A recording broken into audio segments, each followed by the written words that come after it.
दोस्तों, आप सभी का एक बार फिर से स्वागत है आपके अपने YouTube चैनल ज्ञान गंगा पर। आज हम आपको बताने जा रहे हैं एक बहन और 7 भाइयों की कहानी। तो आइए जानते हैं ये कहानी आज के इस वीडियो में। तो बने रहिए वीडियो के अंत तक। किसी गांव में एक बुढ़िया रहती थी।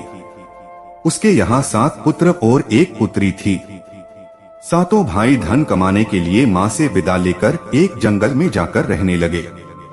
वहां से वे 7 लकड़ियां काटकर लाते और उन्हें शहर में बेच कर आते।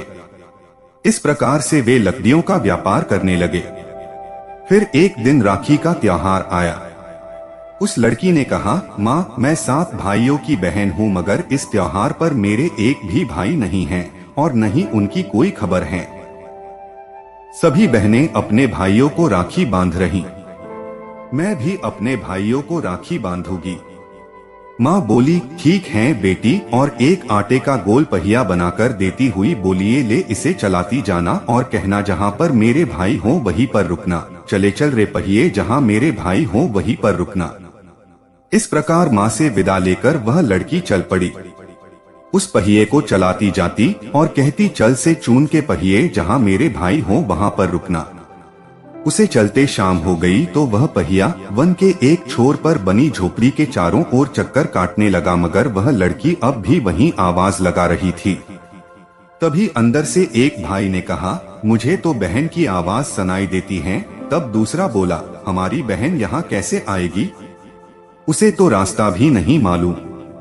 तब दूसरे भाई ने बाहर निकलकर देखा तो वास्तव में उनकी बहन थी।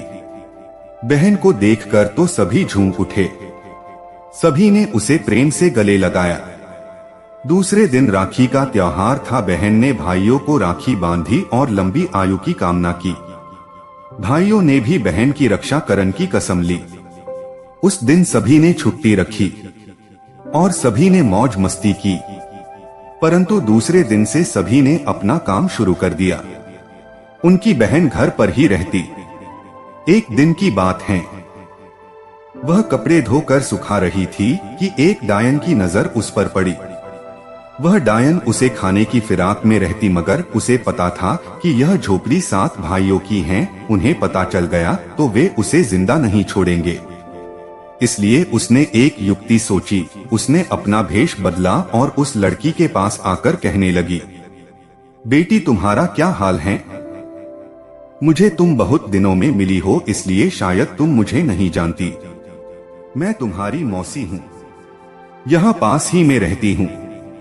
उस डायन ने उसका मन जीतने के लिए हर काम में उसकी मदद भी की। इस प्रकार से वह डायन रोज उसके पास आती और उसे किसी तरह से बेहोश करती और उसका खून चूसकर चली जाती।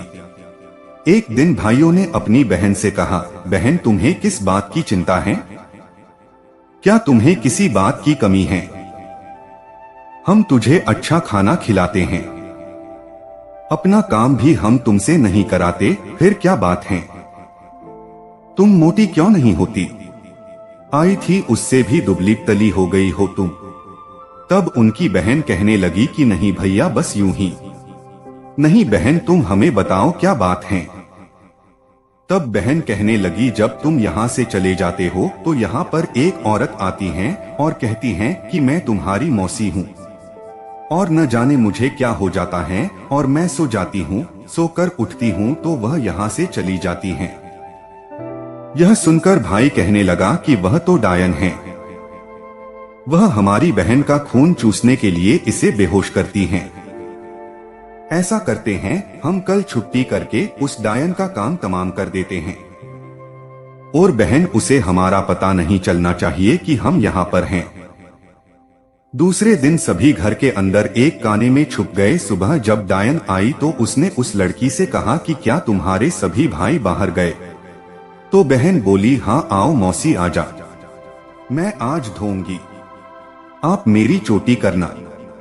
डायन के लिए यह कोई छोटी बात नहीं थी। उसने जल्दी ही उसका सिर धोया और चोटी करने के लिए उसे अंदर ले गई। जब चोटी कर रही थी तो उसने अचानक उस लड़की को बेहोश किया और उसके सिर को खाने के लिए झुकी। तभी 7 भाई कुल्हाड़ी लेकर अपने कोने से निकल आए और उस डायन को मार दिया और सभी ने उससे अपना पीछा छुड़ाया। फिर सभी उस जगह को छोड़कर वापस अपने घर वापस आ गए। दोस्तों, ये थी आज की हमारी कहानी। उम्मीद है आपको पसंद आई होगी। अगर वीडियो पसंद आया हो तो वीडियो को लाइक और शेयर जरूर करें और चैनल को भी सब्सक्राइब जरूर करें। वीडियो को अंत तक देखने के लिए धन्यवाद।